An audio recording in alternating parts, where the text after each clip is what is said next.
Morning, all of you, once again. Assalamu alaikum. How are you this morning?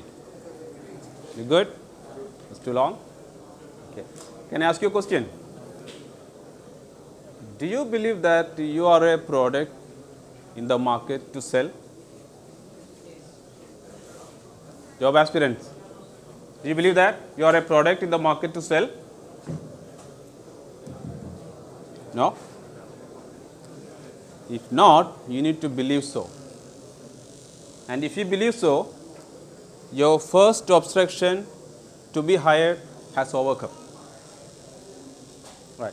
Now, if you are a product, then you need to be brought to the market as how Samsung or Apple bring their product to the market. How is that? With intensive marketing, yeah, and exciting packages. High quality product with innovation, right, and a warranty and after sales service. Now, you need to do an introspection. Ask yourself, am I meeting these requirements to succeed in the market, to be hired, right? Okay. Next question, who is your salesperson? You are a product to sell in the market. And who is your salesperson? Yourself, nobody else. Yeah, nobody else. You need to sell yourself. You have that responsibility and duty. All right. Next, in that case, what piece of information you send to your customer to tell who you are and where you are? That's your CV, right? Your CV is the first piece of information reaches to your employer to tell what you are. Now, that is the first impression you send or you give. Now, this impression is best that opens a door and gives an opportunity to meet your employer and to tell him what you are, how you are, why you need to be hired. So, your CV has a significance, important role in your career. But this is the least cared and most copied item, we find it, right? Get somebody's CV, change your name, change your email ID and shoot it and waiting for a call. Who calls? When a recruiter finds CVs, all look same, only name is changed. So, how do you get a call? Right. A CV should be your reflection, tailored for you, suitable for that employer, suitable for that position. How many of you prepare a CV for each position separate, for each application separate? Nobody. We got 1 or 2 CVs in our hard disk, just shoot it, right? It shouldn't be like that. We need to prepare a CV for, or customize a CV for the position, for the employer, for ourselves. That is easy. It's not a rocket science. Anybody can do it, right? So, today in this quick session, like half an hour, 40 minutes, in this session, we are going to have a discussion on how to make a CV effectively, right? Okay. In that case, what is CV? Curriculum vitae. What is that? It's a formal document or formal presentation, mentions or summarizes your knowledge or your qualification, your skills, your experiences, right? Okay. So, and we use different terms, sometimes resume, sometimes curriculum vitae, sometimes biodata. Is there any difference? They are used interchangeably, right? There are slight differences. A resume is a very short summary of your qualification and experiences, probably in 1 or 2 pages. Yeah. Now, your CV can be bit more wider or bit more detailed. It can be 3 or 4, almost similar kind of informations. But biodata is entirely different. That's about everything, your religion or your personal details or your achievements, your any other activities.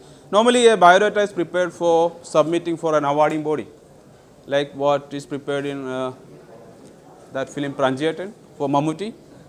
That is something like biodata. We don't need to make that for a for a job application. Right. So, what does it contain? A CV.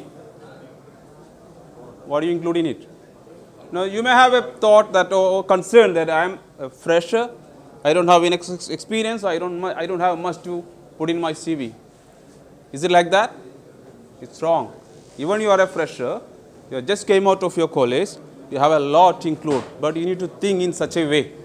Right. So, let us see. I have two lists. The first list is for those who are freshers, and second list is for those who are experienced. So, you don't need to be worried that I am a fresher, I don't have enough information to include.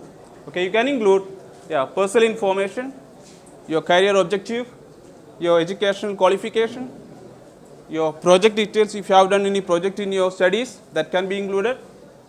You have any skills, major skills you achieved or you accomplished from your studies or from your relief activities or from your organizational activities. Internships, you have attended any internship courses or internship programs, that can be included. Workshops attended, your strength and achievement, personal details, and references if required. Now, for an experienced person, so these items are not much relevant, like your project details or internships or workshops are not relevant. Here we need to project your experiences, right? So, personal information, professional summary, education qualification, work experience, interests or achievements, skills, personal details, and references. So, you lost that concern, no? You remove that concern, okay, I am a fresher. Still you have a lot to include to convince your recruiter, your employer. Now, to whom we are preparing the CV? For the employer, right? For the employer. Who is the reader? Your employer. So, this CV should be suitable for him. We need to know who is going to read this, who is going to use this, and how should I convince him, my capabilities, right. So, for that, first we need to know the employer, we need to do a research. How many of you do that before sending an application? Who is the employer? Okay, how do you do this research? Yeah, Google Angle. Yeah, just ask him. You'll get details, a lot of informations. So, find out who is the employer, they are from where, what is their origin, what kind of products they manufacture or they produce and sell, yeah, and what is their vision, what is their culture, is it quality oriented or quantity oriented, just profit or deliver a quality product, and who are their employees, and what are they actually looking in an employee when they are hiring, right. So, we need to know this kind of information, and what are the requirements for this position. How do you know that? Get the job description, get the job specifications, that also can be found in many websites or their websites or bait.com, naukri.com, like that, okay. So, find it out. Now, check what skills they are actually looking for in this position, right. Then you prepare your CV on the basis of that. Somewhere in your life cycle, you might have encountered some situation where you earn these skills and project it in your CV, right? That's it.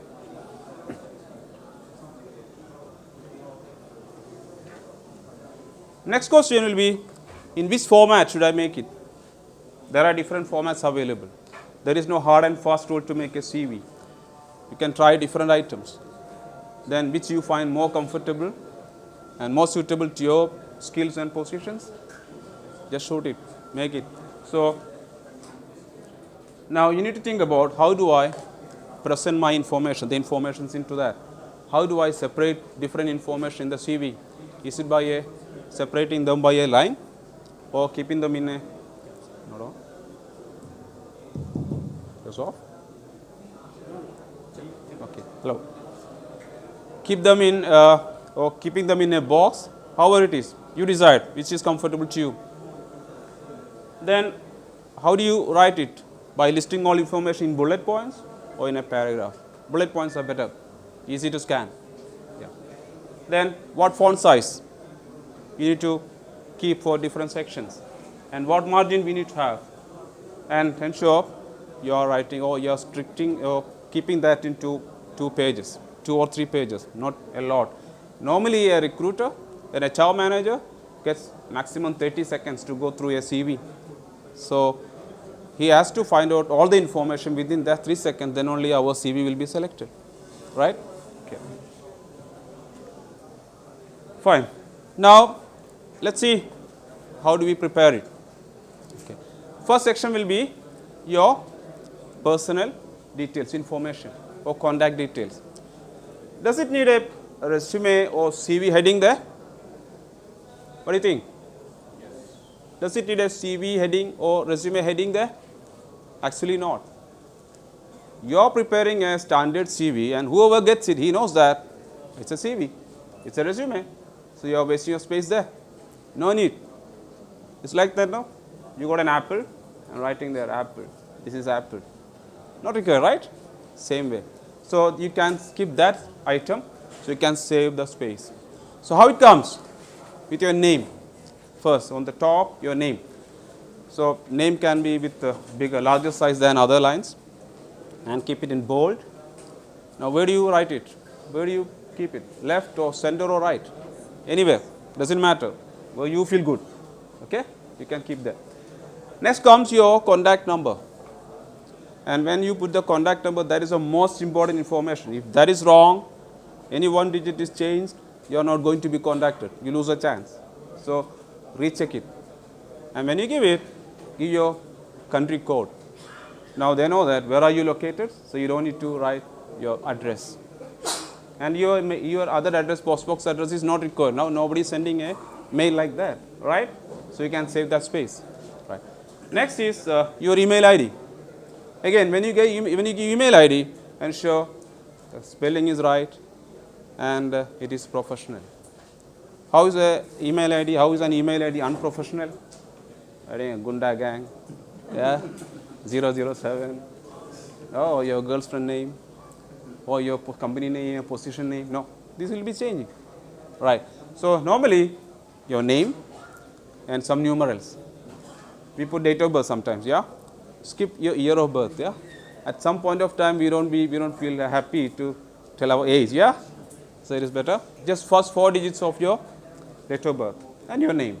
That's enough, right? And again, you don't need to write mobile and number, email and number. No need. People know that. That's your mobile number. That's your email ID. Skip those kind of things.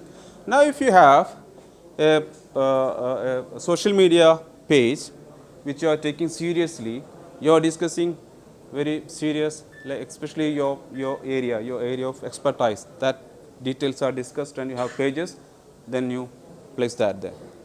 You feel, okay, if my employer visit this page, he will be impressed. Then put that. Otherwise, no need. So this is the only item you need to have in your topic. In your top section. Do you need a picture? Your photograph? Actually not. Your picture should not be the reason to be selected or to be rejected, that CV. Sometimes because of your pictures, you may be rejected. No need. Okay. Now in Western countries, they stopped using pictures. The reason that is violating discriminatory law or violating equal opportunity policy, equal opportunity law. Okay. So it's not required. If they until and unless they ask you, apply with your photograph. Otherwise, it's not required. Right. Right. You have time to make them that section to write it. Okay, please give. Since it is a workshop, let's have a small session. You prepare your first section of your CV.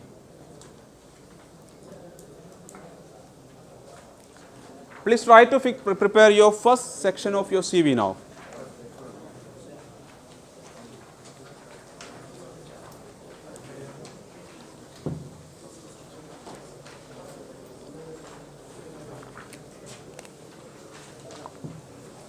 Don't have a pen? I'm sorry.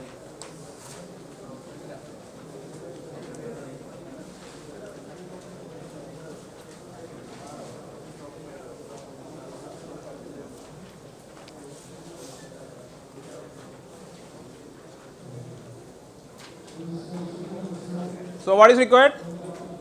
Just your name, your phone number, your email ID.